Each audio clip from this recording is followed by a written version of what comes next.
Welcome to Side Chat Podcast. This week we are with Cobey Woby, and we're going to talk about the American long-range strategic bombers, primarily the B-17, the B-24, and the B-29.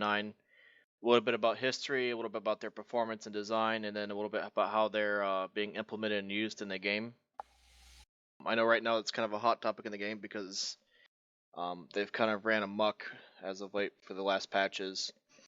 But let's start with a little bit of, I guess, design history. There's two countries that can be really credited, I think, with long range bombing like this. One would be the British, and one would be the U.S. And they did it two different ways. The U.S. did it by day bombing, and the British primarily did it by night bombing. And you can almost say, I guess, the U.S. entire Army Air Corps' plans were built around the initial B-17s. Yeah, because that was the most numerous bomber that we had in service at the time. Yeah, B-17 first flew in what, B-24 1935? Yeah, the B-24 was actually made in much greater numbers than the B. Yeah, the B-17 was originally the Boeing 299. It came about, don't know exactly when, 35, 36, something like that.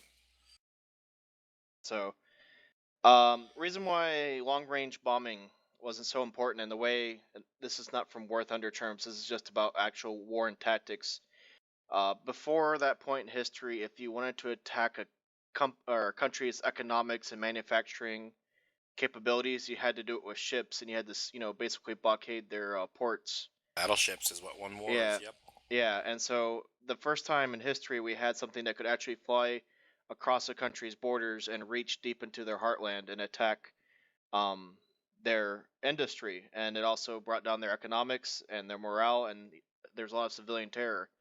Um, that's kind of a hot topic too about how the Germans and the British did a lot of civilian bombing back and forth. So British did area bombing. They would go if they were, say, going to go bomb Dresden. That's exactly what they did. They went and bombed the city of Dresden.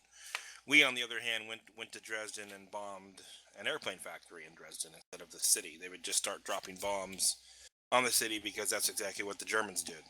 yeah, it's kind of payback for London and some other places that got just hammered. Yep. One thing to note though that the British had some and we'll talk about this probably someday in another podcast. The British had some very fascinating and very advanced ways that they did their night bombings, but the U.S. primarily relied on daylight because we had something called the Norden site. And I guess I don't know if you want to talk about it real quick before I add in my notes. Norden bomb site was by far the most top secret device during World War II period on the U.S. side. It's an amazing piece of technology. You've heard the saying, put a bomb in a pickle barrel. That's the actual truth. You actually could drop a bomb in a pickle barrel with it. It's incredibly accurate, incredibly advanced. People that used it weren't the I guess were the bombardiers? Were those the bombardiers? Yeah. Yeah, they were what, secret clearance, or I forgot, they had like some type of they weren't just the average Joe's picked off the street. They were actually brought into like a special school. Most of them were actually pilots that washed out of training. Actually, when I was growing up, one of my neighbors down the street from me was the lead bombardier for the 379th Bomb Group, which is the first. They did the Schweinfurt raid. Perhaps you've heard of that. It's a pretty famous raid that dropped bombs on the ball bearing factories in Schweinfurt. He was actually the lead bombardier for that, and he was the very first person to drop bombs. He washed out of pilot training, and they sent him to bombardier school. So yeah, you just couldn't join and become a bombardier. You had to be asked to become a bombardier.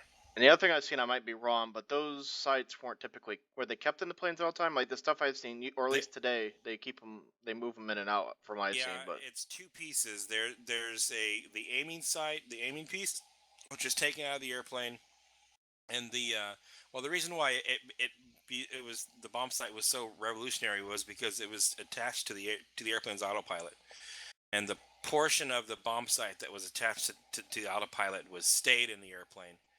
And the sighting piece with all the gyros and all the other crap in it went out with the airplane. And actually, it was the bombardier's responsibility to Detroit. keep his eye on that. That was his number one priority, was to safeguard that thing, regardless of what happened. In fact, actually, if you look at a Norden bomb site, the colors vary. Some of them are pink, some of them are blue, some of them are red, some of them are yellow. But there's these dots all over the sighting portion of the bomb site. Um, if they are shot down and the bombardier has to destroy the bomb site, the instructions were that he actually takes out his 45 and shoots the bomb site on those dots. There's like 5 or 6 dots all around the thing where he has to disable the bomb site so that it wouldn't fall into enemy hands. The only thing I've seen recently, I think some military history show, I forgot what it was, but they had a group of veterans that did this back in the day. Most of them were on the site in like 50 years or so, and it looks complex as hell to use when, as somebody sitting there looking at it today. Yeah, it is. I mean, it had a lot of levers and a lot of dials and a lot of stuff with slide rules and stuff like that. It was pretty advanced for today. Now it's pretty funny actually when you watch someone use it, but it did a lot. It took a lot of guessing out of bombing back then for them. But the show had these Incredibly five old, bombardiers from the day. They haven't touched the thing 50, 60 years. Yep. And they just walk right up to it, start using it. They put them in a B-25 and gave them a dummy bomb in like a 100-foot circle to hit. And most of them were hitting within 10 to 15 feet of the outside of the circle, 10,000 feet. They touch the thing. An extremely, extremely accurate bomb site. Yeah, it's impressive. That's a majority. Without that site, it was used all the way up through. Well, I think the last airplane that actually had it was the B-50, which was used up until the late 50s. Oh, wow. Yeah, until radar bombing took over. And the last thing, I guess I'll kind of bring up is, so we had the site, and then we'll talk a little bit about, and this is real life, not War Thunder course, when we talk about how the U.S. strategy was built over the idea of, we have so many bombers, if we keep sending them at Germany, there's no way in hell they can shoot them all down. Yeah, you've heard of the 1,000-plane raid. That's exactly what happened. We just, en masse, throw bombers at them. We're going to get through. And but eventually, things like the MG-101, the Mark 103, the Mark 108s, the big German cannons, started actually being effective, and we lose like about a third of our bombers at one point. I don't know how many. It was quite a number. Yeah, it was a lot. Yeah. So then, kind of what happened, and you could talk about the combat, if you want to talk about the combat box real quick. The defensive box was designed by Curtis LeMay, who also engineered the firebombing of Japan, and later became the head of Strategic Air Command. He was in the 8th Air Force and developed this combat box formation that they used to fly in, where they had 360-degree coverage for their defensive guns. We were losing airplanes left and right, and it finally took him to develop this thing, and our number of lost airplanes went down dramatically when they started flying in this box formation. And one thing I'll add real quick before we move on, of course, escort fighters joined the party at a certain point, and kind of the cross history I've read about, especially I follow the history of Grabowski, the ace, the P-47 ace, and his whole unit kind of got sucked into B-17 duty, guarding them across the channel for almost a year and a half when they first got over there. Something like that, I don't know. I think he was with the 4th Fighter Group, right? Yeah, but but the whole point is, all the resources of, these brand new P-47s are getting over there. They're ready to shoot down, 109s, 190s, and all this stuff they fan over the channel, but they're told, no, stay by the bombers, stay by the bombers. And so for almost like 12 or 15 months, they had their hands tied behind their back before they were finally free to actually go out and do air superiority. They just had to sit there and kind of for them, babysitting. Strategic bombing was our number one priority. To kill the German industrial war machine was by far our number one priority. So whatever it took to get that done, we did. So real quick before we move on, we'll go through some of the models of the bombers, and then some of them that are in game, that are coming to game, or kind of mistakes that we see, at least. I guess me and you have some connections to these planes by family. If you want to go ahead, and yours is much cooler than mine, of course, but yeah. My grandfather was in the Air Force from 1939 to 1963. He was actually in pilot training in 1939 and washed out because on his very first night flight, he discovered he was colorblind at night. Had no idea. So they made him a flight engineer, which on the B-17 and on the B-24 was a top turret gunner. He is very lucky. He's one of the few people that has actually flown the B-17 and the B-24 both in combat. When we started the war, he was in a B-17 unit, and then later on in 43, I think, 42, 43, his B-17 unit converted to B-24s. He flew B-24s, then went to B-26 school and ended up in the right seat of a Martin B-26 the last few months of the war. And then my family, my grandfather served in the army, and I think it's like 6 brothers served too. After he got out, he worked for Boeing in Wichita, Kansas for I think 30 years, 35 Wow, years as a master plumber. And then my uncle worked there he's retiring next year. I think he's been there for 30 years. that's awesome. My 2 cousins have been there. I think they've been there for 20 years. And they work for Spirit now, who makes parts for the 747s and whatnot there now. Uh, and then my aunt, who oddly enough worked for Boeing in Alabama and some other places, Mobile, working on, and the most thing that she's did some work on the space station with them. But her That's cool. primary achievement is the Avenger Humvee that shoots, the anti-air Humvee. She did Mhm. a lot of the system, the uh, I guess artificial intelligence systems that control that thing. Oh, that's cool. So like I said, there's about 80% of my mom's family is paid by Boeing for the last 70 years. So uh, I heard that name a lot when I was growing up. So we'll start with the B-17s, and then we'll go to the B-24s, and we'll go to the B-29s. We'll talk about a little bit about each one's known for history and kind of the models. The first one that's significant for the B-17 is the B-17Cs. I guess that was the first one that was kind of mass-produced Yeah, the ish. C and the D were the first real true B-17 models. They're basically the same airplane for the most part. Some changes, not much. They have 30 cals in them for the most They part. had 30 Or cows. I believe they might have had a 50 in the nose, maybe. they also had that weird kind of, like Um, I said, bathtub turret underneath instead of the ball turrets. Actually, it's just the opposite. Sorry, the C and Ds had 50s and they had a 30 in the nose, and actually there was a 30 in the nose up until the G model. And then from the C, it jumped to the E model would be the The E next. model, yeah, that was the first modern B-17. Actually, that's the first B-17 that's in the game. And it has a finally's got a tail Turret. gunner's position, and it was the first B-17 that had turrets on it. They also had the Uh, plexiglass nose added to the front. well, the C's and D's had it too, but it wasn't a one piece like on the E. The E was actually I think it was two pieces. It was a piece of blown acrylic. Actually, the guy that designed the nose on the B-17 is also the guy that designed the canopy for the P-51D Mustang. FYI, um, it was Random fact. pretty innovative to take a piece of acrylic and heat it up and form it over a form and blow air into it and make it one piece. Pretty advanced stuff for back then. And then we had the G's, and I guess we'll talk about the G's and the F's. There's something, and I've seen some people talk about why isn't the B-17 F in the release tree that came out today. The this is, I mean, I did some quite a bit of research before this, and the G's and the F's kind of, at least what I could see, the late E, the G, and the F kind of start blurring together, and it's hard to tell Yeah, the G is where those lines actually are. a really late model F.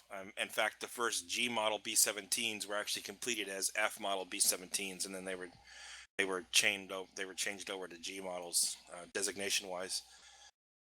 The difference between the two is mostly the armament. The G model has the chin turret that was on the YB-40, which is the flying gunship that wasn't very successful. And later models of the B-17G had staggered waist turrets so that the guys wouldn't run into each other, or waist doors, I should say, That makes sense. That'd be that the annoying. gunners wouldn't run into each Smash other. into each other, yeah. Yeah, and then some of them had this. In fact, the one that's in the game has what's called the Cheyenne turret in the back. United Airlines And Cheyenne, Wyoming had a modification center where they would take G models and put the big turret in the back, among other mods. So, and then real quick, I want to talk about these planes, and in game it's hard to explain, but this is a debate that if you talk to German players will say that B-17's cracked in half at the first sign of danger. If you No, they talk were to American pretty players, they've seen the strong. Memphis Belle, and then you're gonna, and they flew forever, no matter what happened. These planes did have self-sealing fuel tanks. I believe they had some type of most of the fuel tanks sat between the engines, to my knowledge. Like I believe there's like one big fuel tank between the engines, and there's a small one between the engine and the wing root, if I remember correctly. Yeah, and then starting with the F model, there was a wing tank outboard of the engines as Outboard, well. right? Um, so you had that, and then all the control surfaces are actually fabric. That's one problem that is in the game, is that the control surfaces, when they get damaged, don't really seem to affect the plane. That's actually a valid complaint because it's just fabric. Yeah. The engines, though, seem to die pretty easily on these things in game, and from everything I could tell, everything I did research on, these engines were actually pretty reliable. Yeah, 1820s are pretty reliable airplanes or engines. They're not bulletproof, but they're as close to being bulletproof as you could probably get. Actually, those in the 1830s and the 2800s are probably the best engines that we made during the war. So, and then I'm trying to think, B-17, like I said, it's very famous from movies and kind of documentaries, but Yeah. I'm trying to think real quick. The thing, I guess, and some of the things you hear from War Thunder players, they talk about the B-7. Was the B-17 that had like the metric shit ton of gunners, the kind of a gunship one to protect the other That was the B-17s? YB-40. That was the YB-40. YB-40, It right? was an experiment to um, basically fend off some German fighters, but the problem is that it didn't work very well because the thing carried like I forgot it was 150,000 rounds of 50 caliber ammunition or something like that. And by the time the main force let all their bombs go, they were 40 miles an hour faster than the YB-40 was. That was still heavily laden down with bullets and everything else like that. A couple things did come out of the YB-40 though. Most importantly was the chin turret, which showed up on the on the G model later on. That was probably the biggest thing from the YB-40. And then, real quick before we move on from B-17, this is some research that I did myself, and I couldn't really see it. That whole I've seen these things enough. I saw a shit ton of them last November when over the Kermit Weeks' place, Fantasy of Flight, and he had them just laying around in fields. But the outside skin of that fuselage doesn't actually look that thick.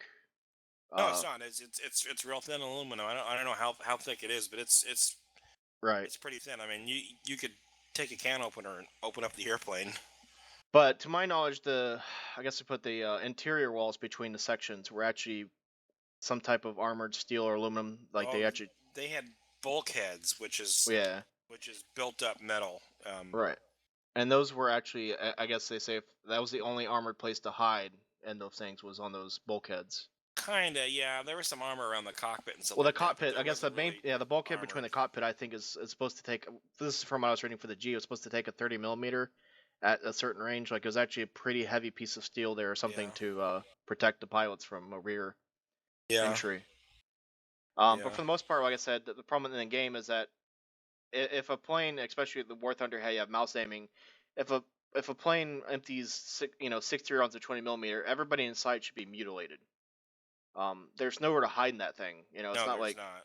and so that's kind of the damage model complaint, and I understand that. It's the poor gunners in the back are just sitting there. You know, Yep, like in real life, they got um, then I cut moved to to the shreds. B-24, which is made by Consolidated. Yep, Consolidated in San Diego is where they made most of them. All over Um, the place. and just to give you some Great idea, airplane. the It was my B-24D, just to grandfather's throw favorite. out numbers. I'm trying to find it real quick. Where the frick did my numbers go? The B-17G, I don't have it written down. I don't know how many of these were made. I think I got a B-17s. list here. Let me take a look to see. Yeah, I was just curious how many B-24Ds versus B-17Gs were produced, There just to were give it. 8,680 B-17Gs built. How many D model B-24s? I I have don't know. 18,500 That's probably B-24Ds built. total production for all the B-24s. Okay. Yeah. I want to say I know exactly. I want to say there are about 12,000 B-17s built total, and substantially more B-24s. So, Substantially more B-24s. but it's not a plane that gets featured in Hollywood very much. No, And it doesn't, and I really don't know why. And it's really strange. I think the reason why is because that movie Memphis Belle, not the movie that came out in like 1991 or whatever, but the original movie actually about the Memphis Belle's 25th mission was the first real kind of movie about bombers, about strategic bombers, and it featured a B-17. I think that's kind of why it's so famous. historically, from what I know, B-24 did see quite a bit of action in the Pacific Theater. B-17 probably saw some too. I just It don't did, know of it. but the B-24 was much more in the Pacific Theater than the B-17. Yes, because there were more of them. Yeah. Then you also saw a lot of service with the British Naval Command or Bomber Command. Coastal Command. Coastal Command. There we go. Yep. Yeah. But from the main thing that the B-24 is going to remember for in history is it was the plane that really gave Hitler his first blow. They were the planes that flew deep into Romania and blew up all the oil fields and initially started. In Palesti, Romania. Actually, my grandfather was on that mission. Go to Palesti, the first one. And that was what year? That was early That was war. like 42, maybe. Yeah, and that was, I mean, without gas, you're not going to run tanks or airplanes, and so that was the first. Maybe it was 43. I don't remember what it was. 43. It was pretty early though. It was before. It was still in the Africa type phase of the war. Yep. Because the planes were that documentary I saw. The planes were all painted that sand color, kind of pinky sand color. Yeah, that's correct. Yep. And then we didn't have enough. This is what I saw. We didn't have enough planes for it so the B-24s, and then we borrowed a bunch of Lancasters or something. Something that British had nearby that we borrowed for the mission too that flew along with us.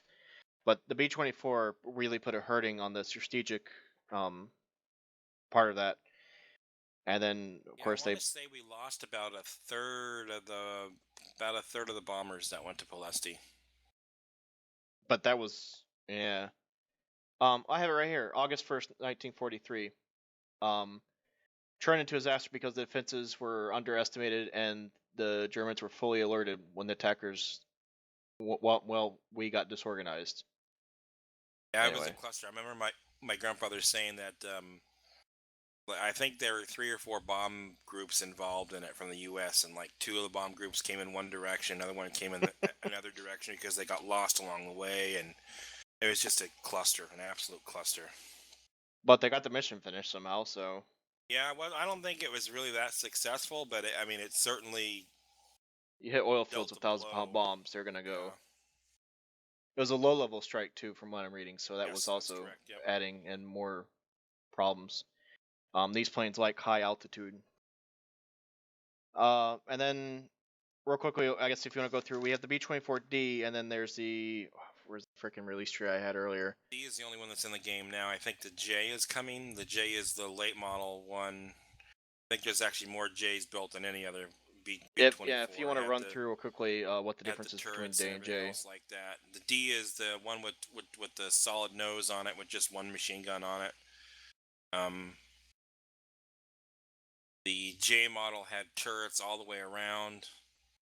Very, very, very good airplane. I think it was the most produced one. Yeah, and so there's 2 things we'll add, and this is kind of we'll talk about battle ratings real quick for War Thunder. The problem, these planes are obviously overperforming in a variety of ways. But the kind of biggest beef and I talked about before on podcasts is how these planes were in service almost from day one of World War II starting.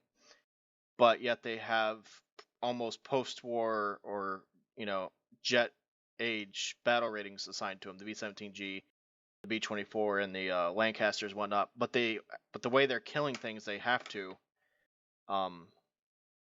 It's a shame, like I said, these planes, I don't know, 1942, 1943. Yeah, I think part of the problem is War Thunder is just not set up for bombers correctly. Yeah, and we'll talk about that. Not set up for bombers. We'll talk about that at the end of the podcast. But like I said, but if you look at the way the release trees are, you're gonna be like, oh, the B-24 was a late war plane. Well, no, it wasn't. It was ready.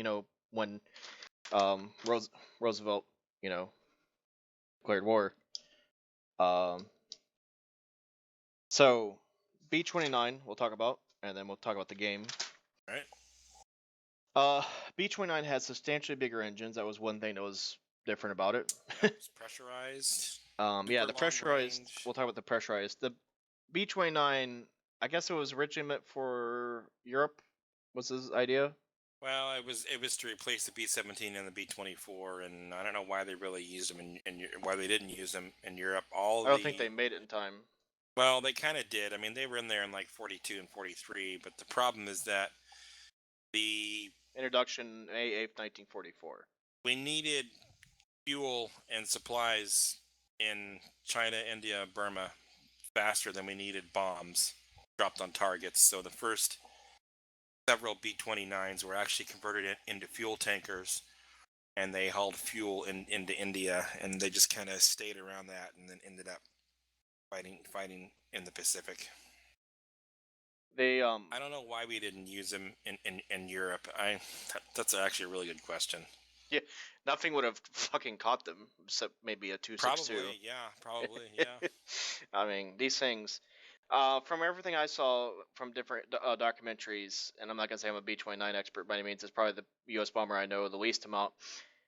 It's just famous from dropping 2 atomic bombs, but from and you probably correct me on this. The problem I think they believe they had is when they tried to attack Japan mainland from like east to west, they hit the jet stream and they would overshoot the target, and then when they went attack from the other direction, they couldn't go fast enough to get to the jet stream. Yeah. So, so, yeah. so the plane flew too high and they couldn't hit anything because they too fast one direction, too slow in the other. And then what was it, LeMay or whoever it was that ripped all that shit out, all the pressurization stuff out of them so they could actually fly at a reasonable altitude and hit something. That was LeMay. Yeah, that was part of the firebombing stuff. Yeah. So the B-29, Boeing had this beautiful plane, and the first thing they did was like, no, fly it lower like a B-27, B-17. Rip out half the shit that they put in it. Yep. All the engineers are so proud of, throw it all out. We don't need it. This plane's gonna be an absolute animal in this game. Like you look at the sheer speed it puts out is it's 18 miles an hour faster than the B-24 at a much higher altitude. 20,000 pounds of fucking bombs. It was the most advanced airplane we had during the war, that's for sure. It blew everything out of the water. No pun intended. Yeah. And then, of course, you have the 2 atomic bombs dropped from it. And from my knowledge, from something I saw, and this could be just more military channel shit, but the B-29 was developed side by side with the atomic bomb in mind. I guess the bomb bay or whatever. Like they wanted to make sure that they. It's just the opposite. Actually, the atomic bombs were designed with the built B-29 around it. Okay, I knew that they took one out to Tennessee to make sure everything fitted properly before. TVA, yeah. So, or Oak Ridge or whatever the hell that place is called out there. I'm trying to remember what the hell it's called now. I think it's Oak something or other. Creepy ass place is what it is. So that's kind of a neat story about it. I don't know how it's gonna, like I said, react in game. It's gonna be a late fucking tier though. It better be. It better be. Actually, if anything, it'll show up probably as a Korean War version. But, yeah. Oh god, the Japanese will have nothing. They'll just be throwing rice at it, trying to. Well, hopefully, it won't even see it. Hopefully, it'll just be up against MiG-15s and stuff like that, which is actually what they flew against during Korea. So, let's talk about endgame, the way they're used, and the way, and this is kind of a big beef. You can blame the players all you want for how they're abusing the B-17s and B-24s and whatnot right now, but there's many things in the game, the way these planes were designed from a game design aspect, that is being misused, and then the players, of course, are going to abuse it. One of them is the way that the gunners on the B-17s and the B-24s all fire at one single point. If the gun can reach there, all lasers will commence at that position. And so it doesn't matter. I know when you get the upgraded belts on the B-17, they literally rip apart any aircraft in 3 to 5 hits, it seems like. But in real life, the gunners didn't all magically go airplane and then flip around 6 guns Absolutely and all shoot at. Yeah, they have fields of fire. of fire. Amount of ammunition that they had to save for the entire trip. Right. And if they shot everything that got in their way, they'd be out of ammo very, very, very quickly. So one thing is that guys, you need to figure out a way to make the gunners actually fire in a smaller, field of fire, or allow the player to only take over one gunner position. They really need to look at the gunner system and I figure out a agree. way to Yeah, make it better. it And I don't is. care; they can keep the ritual system for arcade, but for sim battle and for realistic, something's got to change there. Two, the problem is, and this is something that people have been questioning a lot, and I've had this theory, but I haven't done a lot of testing, that the 50 cal APITs or 50 caliber M2s on the back of the B-17s are performing differently than, let's say, the ones on the P-51 or on the And P-47 yeah, or and the P-40. B-25 is the same way. The And B-25 it's just ridiculous. yeah, and I've seen they've done changes here and there. I think they have the same damage, but I've seen random rates of fire change between planes and patch notes before. And the testing I've done on some custom battles, the B-17's tracers fly much further than ones out of an airplane that with forward-facing guns. So I think that the turrets are Incredibly modeled differently. overpowered. I'm not Yeah. saying I have facts on this. I'm just saying it's a No, suspicion. it's true. No, it's true. Um, It's true. I mean, yeah, but it's true. We've all that's been something. shot down by the B-17 or the B-25 tail gunner. It's ridiculous. Yeah. It is ridiculous. So you have that, and then the players, of course, are going to use that to their advantage. Hmm? But the I'm trying to go with this. But then you have the flaky ass damage models, which I said most of them are missing control surfaces and uh, this and that. And that's one problem, is that, for the most part, players don't have to protect their plane. They just have to make sure that they don't catch on fire or explode, and they're good. As long as they have one engine, they'll keep flying at a straight path. And I have some footage Yeah. of just these planes taking enormous amounts of damage. The problem is, though, I've seen, and I flew a little bit today trying to get a feel for it because I haven't flown these things in a while, is it's either you take 1,000 bullets or you take 5 and you explode. There's no medium. They're just definitely bug damage models. So, moving on from that point, I will kind of defend these players, though, because if you love these bombers and there's whole squadrons dedicated to bombing, these fucking things don't have like B-17s and B-24s didn't fucking fly around Europe and try to hit little bitty pillboxes. They weren't trying to hit Hans and it was MG-42 hiding in a No, cherry of course field. not. No, they You were. know, It was. It's a strategic bomber. It was designed to take out factories.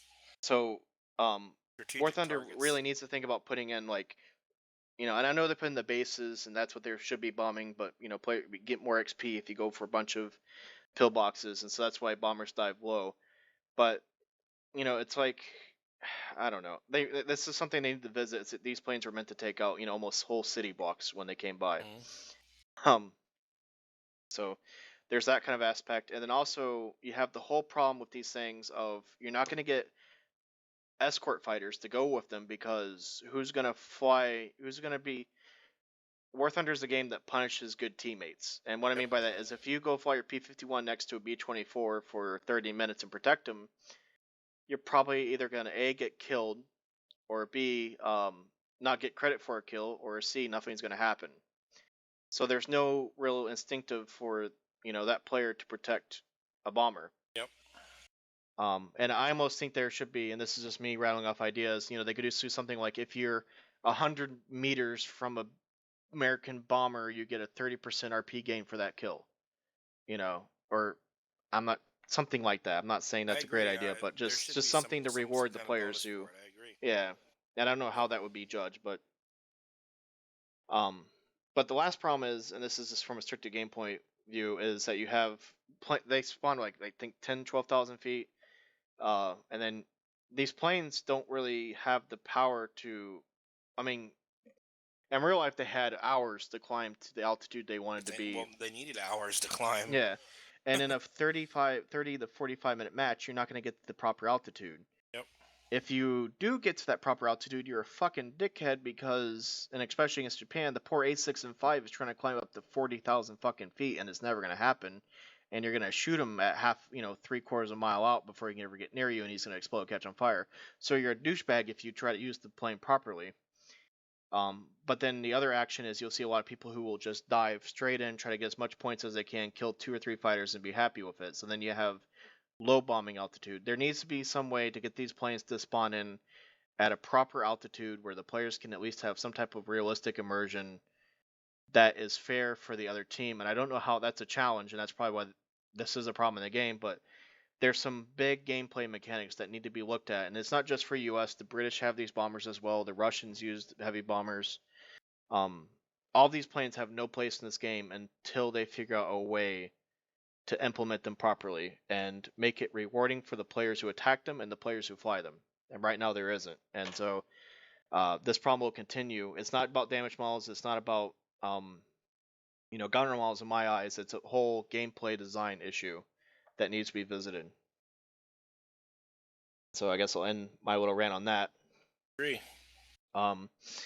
So the last piece of history I thought I would throw in, because I thought this was very unique shit, is I guess a little bit of history tidbit here before we sign off.